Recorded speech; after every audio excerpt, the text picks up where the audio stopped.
Ce vendredi 26 juillet 2025, un frisson parcourt l'actualité judiciaire française. 15 ans après la mort de Christina Radi, ancienne compagne de Bertrand Cantat, le parquet de Bordeaux annonce la réouverture de l'enquête. Le chef d'accusation est lourd de sens. Violence volontaire par conjoint ou concubin. L'annonce, relayée à l'aube par une dépêche AFP, déclenche un séisme médiatique. À peine quelques heures plus tard, les plateaux télé s'enflamment, les radios bourdonnent et les réseaux sociaux relancent un débat que beaucoup pensaient clos. Bertrand Cantat est-il impliqué, de manière directe ou indirecte, dans la mort de la mère de ses enfants? À la mémoire collective, le nom de Cantat reste associé à un autre drame survenu en 2003 à Vilnius, capitale de la Lituanie. Marie Trintignant, comédienne adulée et fille de Jean-Louis Trintignant, y perd la vie sous les coups de l'homme qu'elle aime. L'opinion publique découvre alors, horrifiée, une violence intime inouïe, d'autant plus glaçante qu'elle est commise par une figure emblématique du rock français. Condamné en mars 2004 à 8 ans de réclusion pour coup mortel,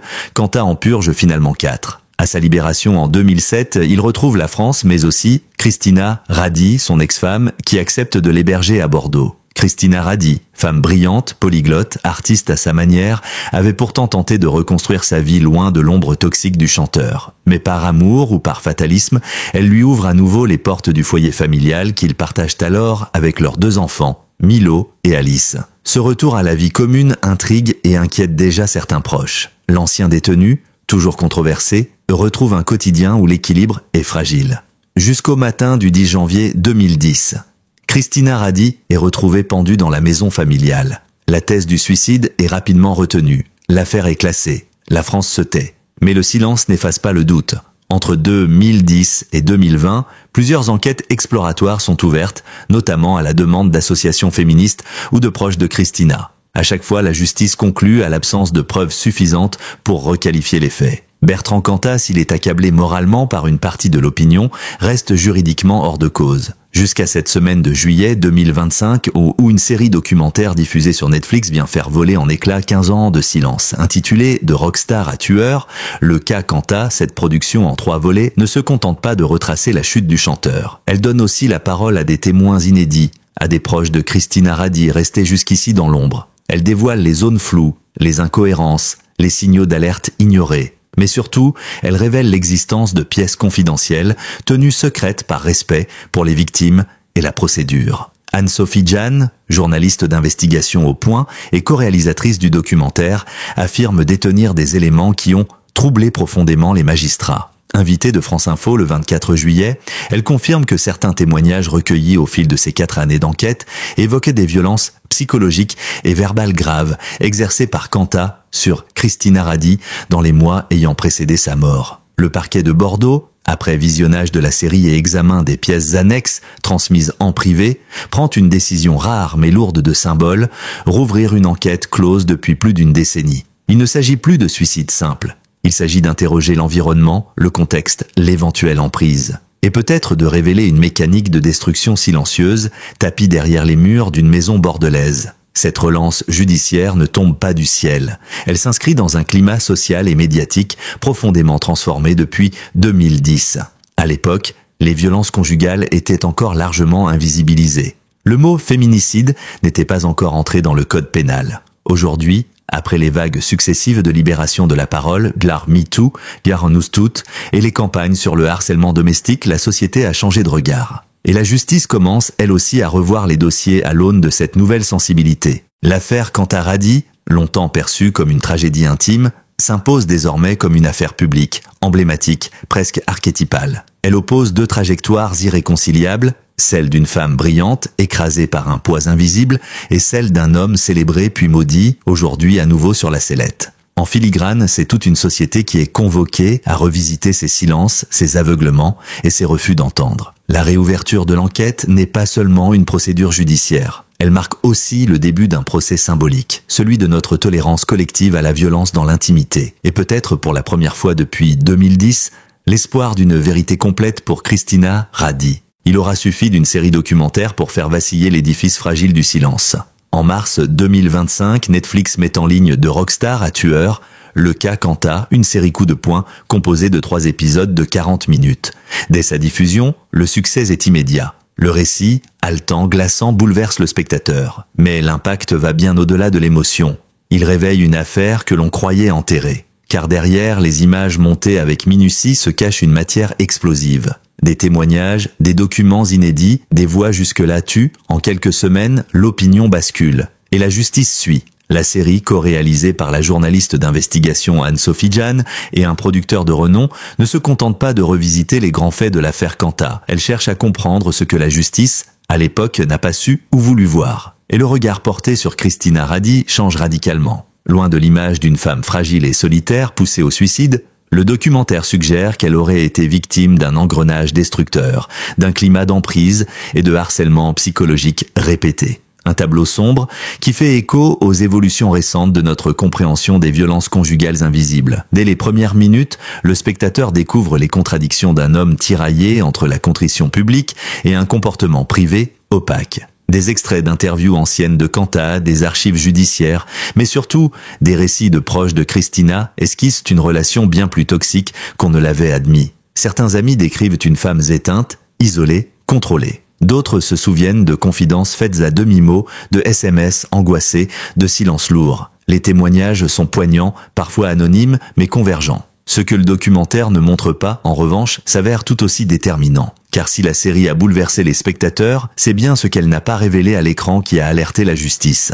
Invitée de France Info le 24 juillet 2025, Anne-Sophie Jahn déclare avec gravité « Certains éléments sont trop sensibles pour être diffusés. Mais nous les avons remis aux autorités compétentes. » Elle évoque alors des témoignages précis et détaillés, recueillis pendant 4 années d'enquête. Elle parle d'une correspondance privée, d'enregistrement, de description du comportement de Bertrand Quanta dans les semaines précédant la mort de Christina. Des documents que les enquêteurs n'avaient jamais eus en main. Le parquet de Bordeaux, alerté par cette déclaration, demande à visionner l'ensemble des pièces hors caméra. C'est là que tout bascule. Selon nos informations, certains extraits d'enregistrements et de témoignages laissent présager d'un climat oppressant, fait d'intimidation, de dévalorisation constante et d'accès de colère de la part de Quanta. Un témoignage clé, que la rédaction de la série n'a pas voulu diffuser pour préserver l'anonymat du témoin, évoque même une altercation violente survenue quelques jours avant le drame. Aucun témoin oculaire, pas de preuves matérielles directes, mais un faisceau d'éléments troublants. En parallèle,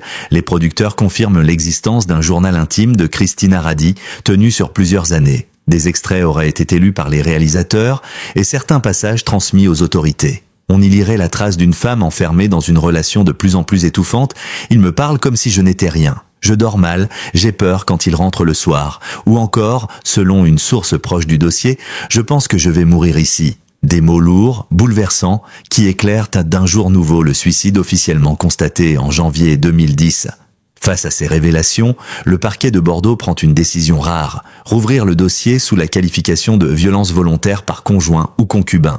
Il ne s'agit pas de conclure à une culpabilité immédiate, mais de vérifier si ces éléments, ignorés ou tus jusqu'à présent, peuvent constituer des indices graves et concordants d'un comportement délétère ayant mené indirectement au suicide de Christina Radi. Le rôle du documentaire dans cette relance judiciaire est inédit.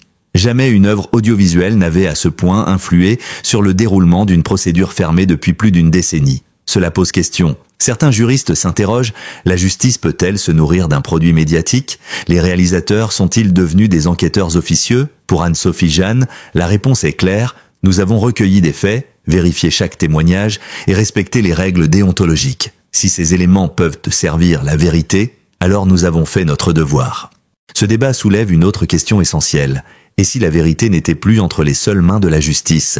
Si des journalistes, des citoyens, des proches étaient désormais des gardiens de mémoire, des sentinelles du réel, capables de rouvrir des plaies que l'institution avait refermées trop vite. Dans le cas Quanta, le choc émotionnel suscité par la série a agi comme un catalyseur. Ce n'est peut-être que le début d'un long processus. Un processus où la parole oubliée de Christina Radi, restituée au présent, pourrait enfin trouver sa juste place.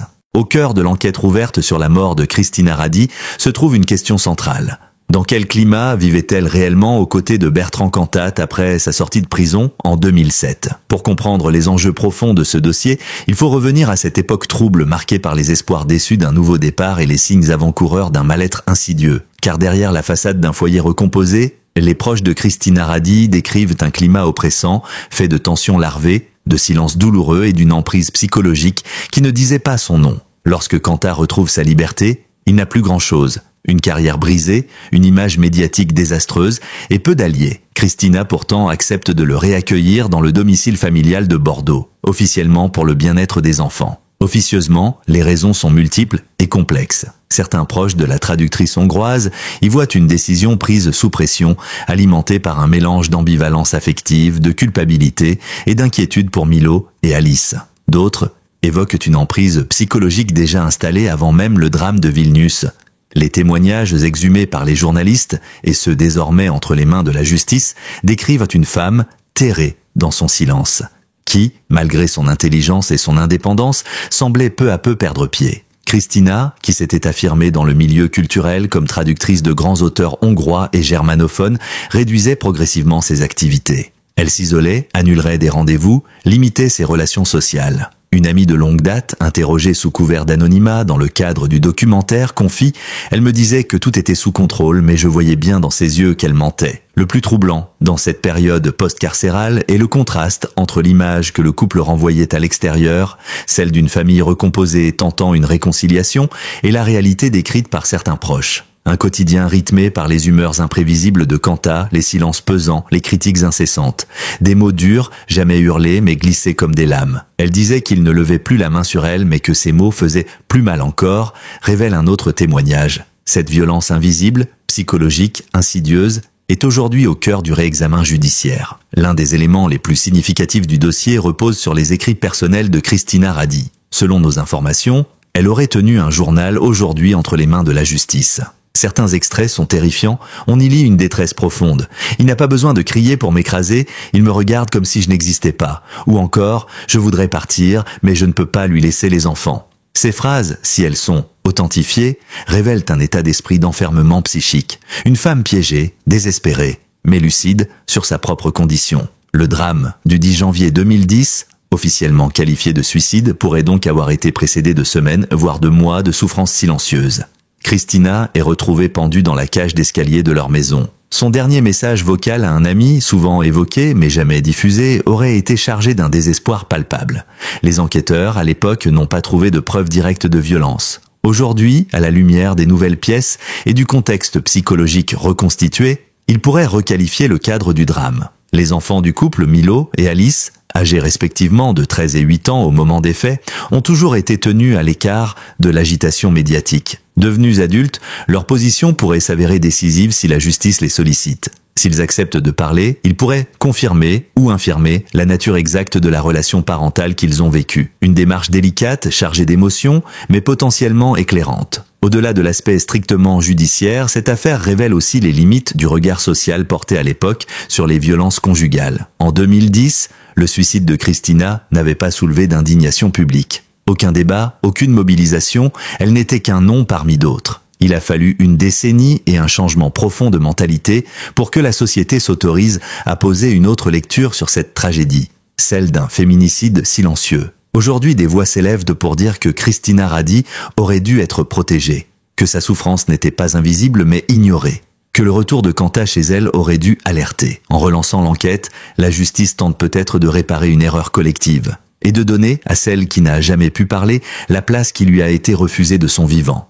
Lorsque Bertrand Cantat sort de prison en 2007, il espère sans doute reconstruire, dans l'ombre, ce qui peut encore l'être. Mais l'opinion publique, elle, n'a pas oublié. La mort de Marie Trintignant a marqué durablement les esprits. Le chanteur, autrefois célébré pour ses textes poétiques et son aura rock sombre, est devenu un symbole ambivalent. Celui d'une célébrité brisée, d'un homme qui a tué et d'un système judiciaire qui, selon certains, a été trop clément. Dès sa remise en liberté, chaque apparition de Cantat soulève des polémiques. Son retour sur scène est accueilli par des manifestations, ses concerts annulés à la suite de mobilisations citoyennes. L'artiste est libre, mais plus jamais innocent aux yeux du public. L'annonce de la réouverture de l'enquête sur la mort de Christina Radi ravive les blessures. Elle réactive des émotions violentes, une colère sourde, et surtout une méfiance persistante à l'égard d'un homme que certains continuent à voir comme manipulateur et dangereux. Pour d'autres, cette réouverture arrive trop tard. Ils dénoncent les silences, les complicités passées, l'aveuglement volontaire d'une partie de l'industrie musicale qui,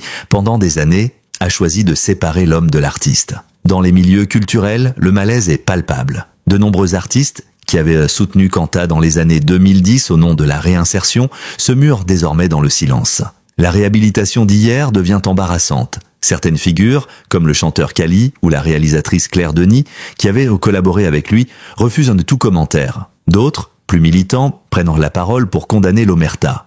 On a trop longtemps laissé faire, parce qu'il écrivait bien, parce qu'il chantait fort. Mais le talent n'efface pas les crimes, ni les abus, affirme la comédienne et militante féministe Adèle Haenel dans une tribune publiée dans Libération. La parole publique autour de Kanta change de tonalité. Il n'est plus question de rédemption, de résilience ou de renaissance artistique. Il est des questions de responsabilité, de répétition, de schéma. La société française, transformée par une décennie de lutte féministe, regarde désormais ces faits à travers un autre prisme. Là où, en 2010, la mort de Christina Radi était analysée comme un drame intime, elle est désormais envisagée comme le possible épilogue d'un cycle de violence plus large que la justice aurait ignoré. Le temps a façonné un nouveau regard, plus lucide, plus structuré, plus exigeant. Bertrand Cantat, pour sa part, reste silencieux. Depuis la fin de sa carrière musicale en 2018, après la polémique liée à sa participation à plusieurs festivals, il s'était progressivement retiré de la scène publique. Aucun communiqué n'a été émis par son avocat depuis l'annonce de la réouverture de l'enquête. Le seul message officiel date de plusieurs années dans lequel l'artiste affirmait avoir payé sa dette à la société et demandait qu'on le laisse vivre en paix. Mais les nouvelles accusations viennent percuter ce récit de reconstruction. Car il ne s'agit plus d'un passé lointain, mais d'un possible prolongement de la spirale de destruction qui l'entoure. Le parquet de Bordeaux, prudent mais déterminé, indique que les investigations viseront à établir si les violences psychologiques de présumés ont pu jouer un rôle direct ou indirect dans le suicide de Christina Radi. Une telle requalification, en violence ayant conduit au suicide, voire en homicide involontaire, constituerait une jurisprudence inédite. Rarement, un ancien détenu condamné pour homicide a été de nouveau visé par une affaire liée à des faits similaires dans l'espace conjugal. Cette procédure pourrait également ouvrir un débat plus vaste sur la responsabilité des institutions culturelles et médiatiques dans la manière dont elles participent, volontairement ou non, à la réhabilitation d'hommes condamnés pour des faits graves. Le cas Kanta devient alors le miroir d'une époque où les silences de certains ont pesé aussi lourd que les cris des victimes. Au-delà de l'individu, ce sont aussi les limites de notre système judiciaire qui sont mises en lumière. Comment expliquer que les alertes répétées autour de Christina Radi n'ayant pas suffi à déclencher une instruction plus approfondie dès 2010 ? Pourquoi a-t-il fallu attendre une série documentaire pour relancer les recherches ? Et que révèle cette dépendance de la justice aux médias dans la hiérarchisation des priorités judiciaires ? Ces questions résonnent bien au-delà du cadre de cette affaire. Elles interrogent notre manière d'écouter les femmes, de protéger les victimes, de croire aux signes faibles. Le parcours de Bertrand Cantat, aussi talentueux qu'il ait été, est désormais indissociable de cette faillite collective. Une image publique brisée non par le hasard ou la fatalité, mais par l'accumulation de gestes, de choix, de silence. Et aujourd'hui peut-être par la justice qui ose enfin rouvrir les yeux.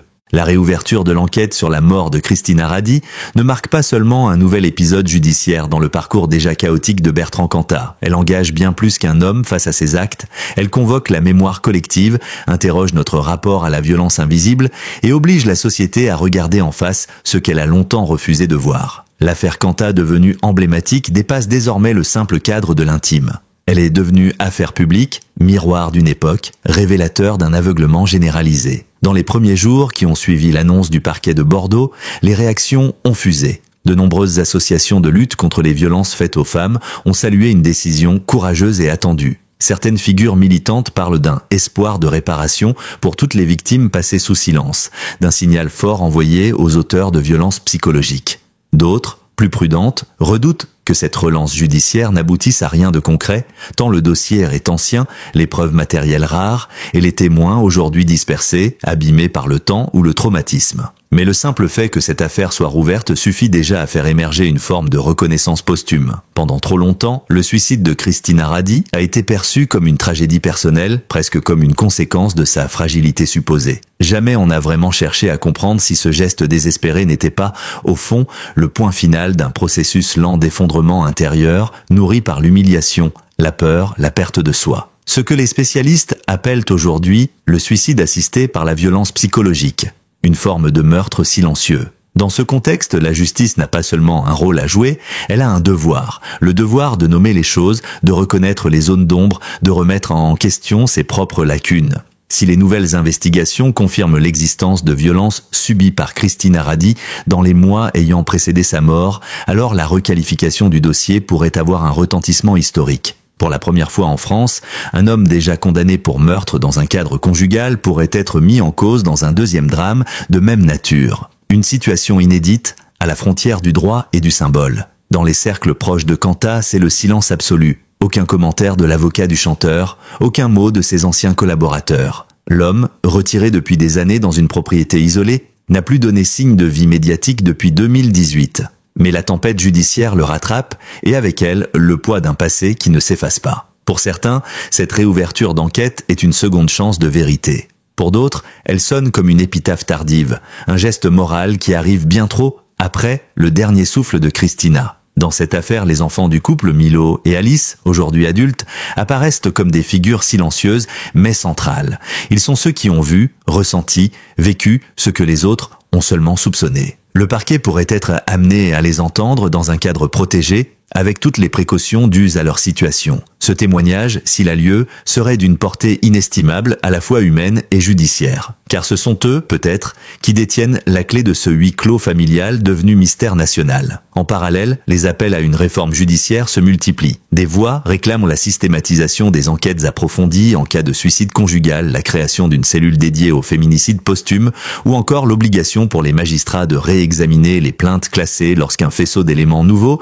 est présenté. Des propositions qui, si elles voient le jour, seraient en partie l'héritage de Christina Radi, elle qui n'a jamais pu être entendue de son vivant. L'affaire Quentat ne sera jamais une simple affaire de justice. Elle est devenue un objet de mémoire, un champ de bataille symbolique, un cas d'école. Elle nous interroge collectivement sur ce que nous acceptons, sur ce que nous ignorons, sur les voix que nous choisissons d'écouter ou de taire. Elle oblige à relire notre histoire contemporaine à travers le prisme des victimes silencieuses. Et dans cette relecture, Christina Radi n'est plus seulement l'ex-femme d'eux. Elle devient l'incarnation d'un drame trop fréquent, trop discret, trop douloureux pour rester dans l'ombre. Qu'adviendra-t-il de l'enquête ? Nul ne le sait encore. Mais une chose est certaine, plus rien ne sera jamais comme avant. Bertrand Cantat ne pourra plus se cacher derrière l'oubli. Et Christina Radi, même dans la mort, trouve enfin une voix portée par la société tout entière. Merci d'avoir pris le temps de lire cet article jusqu'au bout. Si cette affaire vous a touché, choqué ou interpellé, n'hésitez pas à partager votre avis en commentaire. Votre opinion compte, abonnez-vous pour ne rien manquer de nos prochaines enquêtes et analyses sur les sujets qui bouleversent notre société. Ensemble, continuons à faire vivre la mémoire des victimes et à questionner les zones d'ombre de notre actualité. Restez connectés, car la vérité, parfois longtemps enfouie, finit toujours par refaire surface. À très bientôt pour de nouveaux contenus engagés et approfondis.